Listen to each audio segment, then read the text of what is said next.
D'abord sur la question des critères d'éligibilité des ETR, des SIL et des articulations avec les contrats.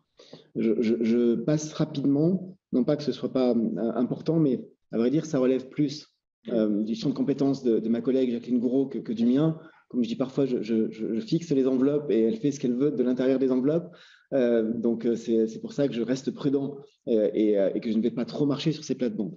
Ce que je peux dire, c'est que, évidemment, les plans spécifiques doivent être financés, que la DETR et la DSIL peuvent être des outils de financement des actions inscrites dans les plans et que les plans ont le mérite de donner de la cohérence aussi aux politiques qui sont mises en œuvre et de refléter par leurs items, par le travail de discussion avec l'État, les priorités qui sont celles de l'État, et il n'est pas incongru que l'État, dès lors qu'il est financeur, souhaite que ces priorités soient prises en compte dans les actions qui l'accompagnent, même si elles sont portées par des collectivités et des maîtres d'ouvrage qui ne sont pas des maîtres d'ouvrage d'État. C'est en cela un point d'écart par rapport à ce que disait notamment Christine sur la libre utilisation des dotations d'investissement. Nous restons attachés, non pas à critériser pour critériser, mais à ce que les dotations soient attribuées en fonction de projets portés et identifiés et non pas sous forme d'enveloppe libre d'utilisation.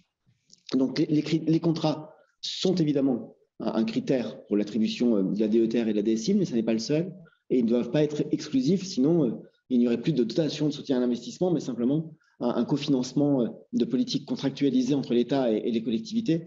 Et ça n'est pas cette extrémité que nous voulons atteindre, loin s'en faut. Ce n'est pas notre état d'esprit.